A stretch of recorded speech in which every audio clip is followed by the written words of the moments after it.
Hello everyone, this is Jeremy and today we are taking a look at the Luke Cage fighter from the Unmatched system of games. Now Luke Cage is one of the Marvel fighters.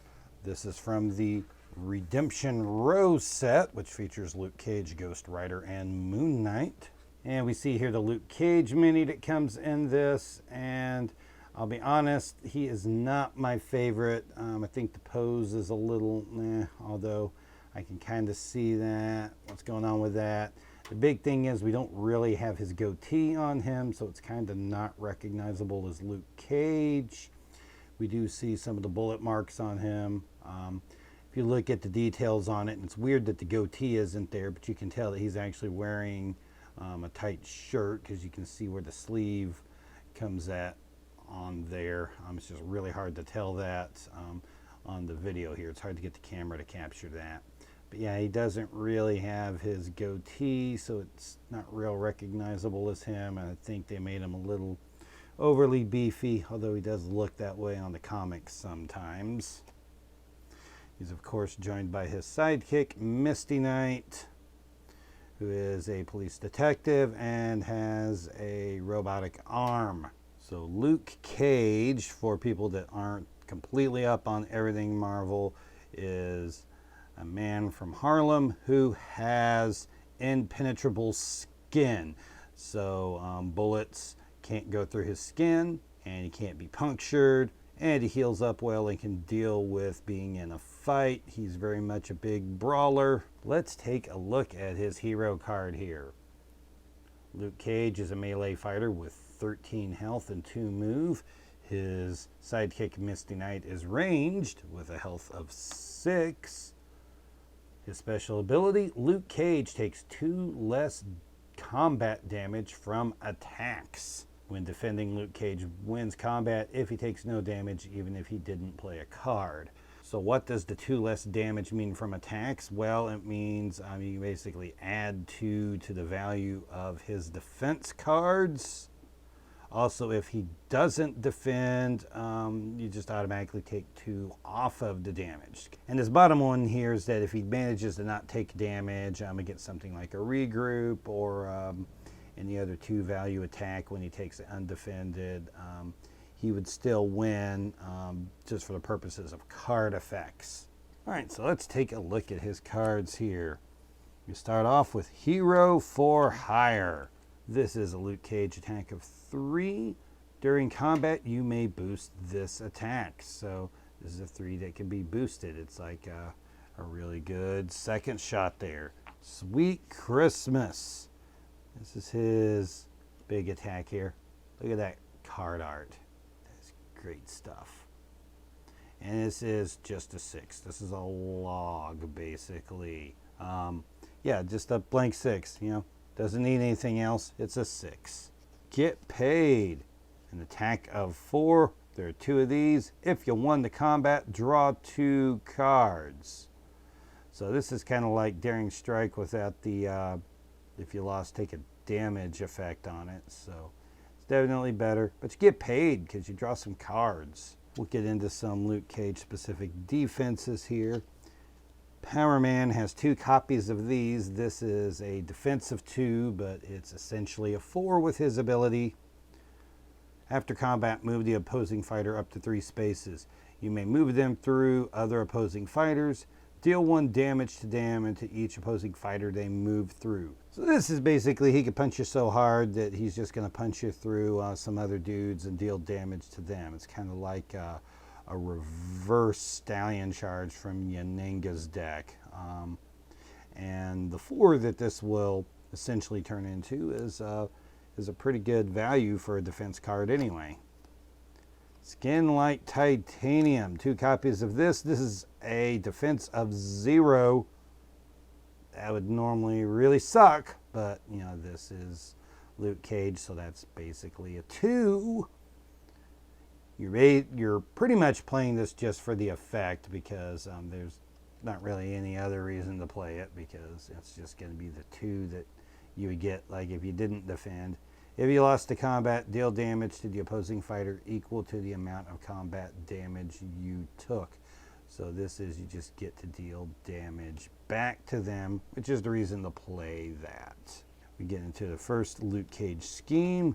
Where's my money? Place Luke Cage adjacent to the nearest opposing fighter. Gain 1 action. So it would be the nearest fighter. That is now a term that we have to deal with in Unmatched because of this card. Suppose if there are 2 opposing fighters that are equal distance from Luke Cage that you just get to pick. You just drop right up there next to him and still have your actions left. Now we're getting into the Misty Knight cards. We're going to start with her first card, which is a defensive one. She has 2 of these. Got my back. Immediately, Misty Knight may swap spaces with Luke Cage. If she does, Luke Cage is now the defender. So this just lets you switch out Misty with Luke. Someone will come up, try to smack Misty, and then you're like, psych, it's not Misty, it's Luke. That 1 defense is essentially a 3 for Luke Cage. This is, you may swap, so you don't necessarily have to swap, but if you don't swap, it's just 1 defense for Misty, so that's not going to be real great. The only time I could see you doing that is if it was like a regroup or something and you didn't want to switch spaces. Daughter of the Dragon. And you look at this card art and you're like, hold up, people. This looks like it came right out of Bruce Lee's deck. Yeah, it kind of did. You know, Daughter of the Dragon is something, it's a term that's associated with Misty Knight, as well as like Colleen Wing from the comics. But this is a versatile 2. If Misty Knight is adjacent to the opposing fighter, the value of this card is 6 instead. So if you're adjacent, you can either smack them for a big 6, or you can defend for a big 6 when they walk up to you, and you can keep her alive a little bit longer. We'll go over some stuff about this card a little bit later after we look at some of the others. Pushback, another Misty Knight card. Misty's got a lot of pairs of cards here. Pushback, a versatile 2. Move the opposing fighter up to 3 spaces. So you just get to make them move away. All right, going into the innies, we get into Trash Talk. This is a defensive 2. Immediately cancel all effects on your opponent's card. After combat, if you won the combat, end the turn. Okay, so there's a little bit we got to go over here. Cancel all effects on your opponent's card is an immediate effect. That's pretty much a feint. Since this is a defense, it means that he's only going to have a cancel available on defense. He's not going to be able to offensively cancel. If Misty plays this, it's pretty much just like a feint when she plays it. With Luke, because of that ability, this is essentially a 4. And so a 4 that cancels is pretty dang strong. This is like the best defensive cancel in the game. I mean, nobody else has anything that goes up to that. You know, there's some 3s that cancel, but this is the best one. Now, the other part of this here is what we got to get into. If you won the combat in the turn, well, what does that mean? Well, in the turn means, yeah, you're just, their turn's over. There are more ramifications to this than you would think. Now, obviously, if they're like attacking you on their first action, or if they have played something that allows them to get some other action gains, this would pretty much stop, you know, any other actions that they would have gained with that.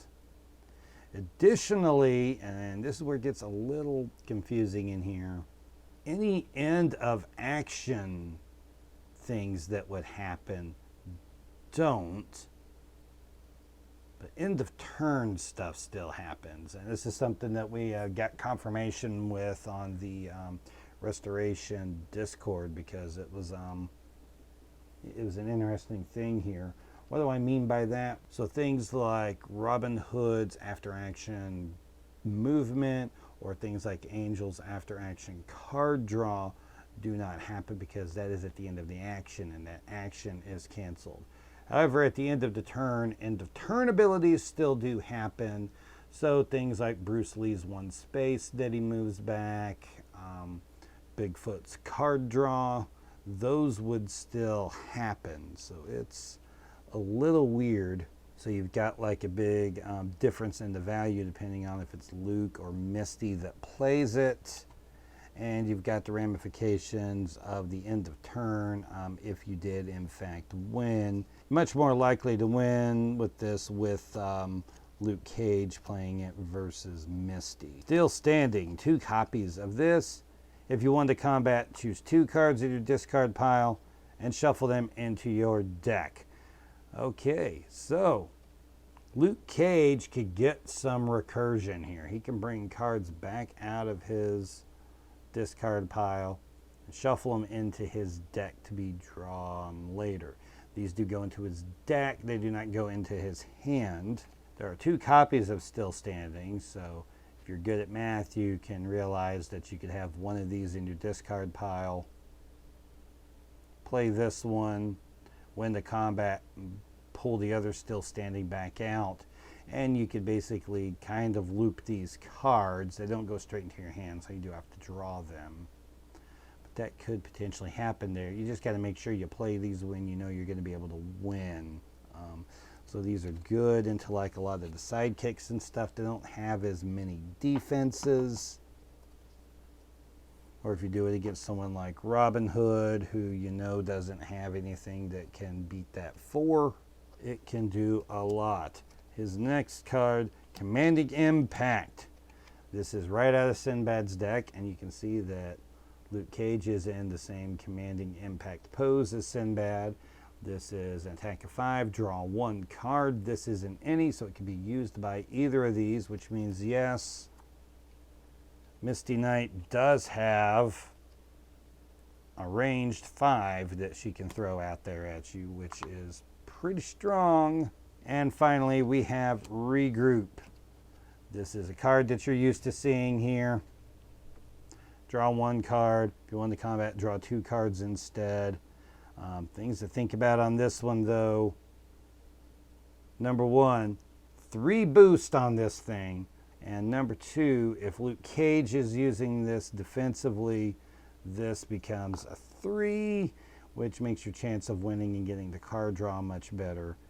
That 3 boost also makes it pretty good to pair with that first card that we went over, Hero for Hire, because that would turn that into a 6. There are some really interesting things going on in here. This is some quite different stuff here. First of all, you can tell that this guy can hit like a truck because he's got those 2 6s there. We've got 3 Commanding Impacts, which are 3 5s that can be done. Those can be done by Misty. You've got 2 3s that you can boost and ramp these up to potentially a 6. Misty's Daughter of the Dragon, which if played in the right spot is a 6. Now I told you I was going to talk about this card a little bit later. The one that I was going to mention was Commanding Impact, and why Commanding Impact and Daughter of the Dragon are very important cards for Misty, because this card is kind of telegraphed. Misty is ranged, so she generally doesn't want to go right up next to people and fight them. You know, she would rather sit back and shoot them. So when she suddenly walks right up next to you and tries to attack you, well, I wonder what she could be attacking with. Well, that's why you have to bait them, because this is a 2 that ramps up to a 6. So if they have a feint in their deck and they throw a feint, this is doing nothing. You walk right up next to them, throw a Commanding Impact at them. Okay, they feint it and you don't get the card draw. That's really not a huge deal, because that's going to deal the 3 damage over the feint. That's really not what they are wanting to throw their feints into. So you've got to think about using this that way. And so if we go through here and look at how many defenses we specifically have here, we see that Misty has 6 cards for her. Luke has 4 specific defense cards for him.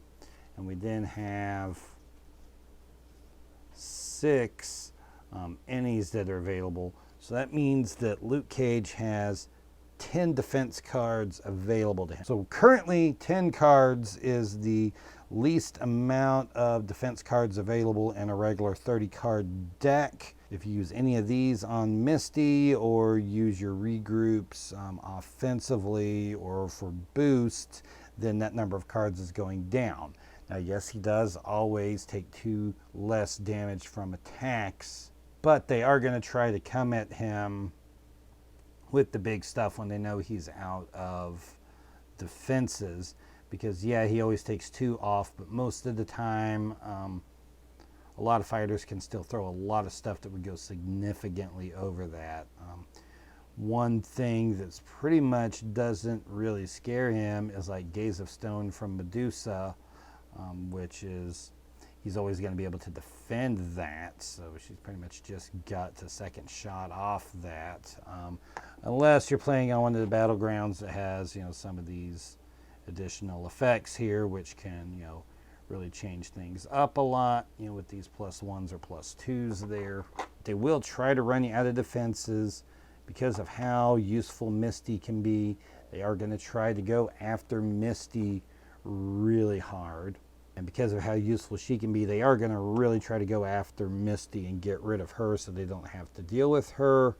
So you may end up having to spend some of these defenses here.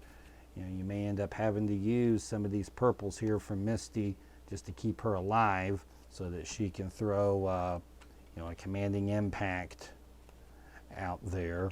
But really being able to use Misty properly and keep Misty alive and not completely run out of defensives and then start taking the huge attacks is going to be the key things to Luke Cage. So does anyone have any thoughts about Luke Cage as a fighter here in Unmatched?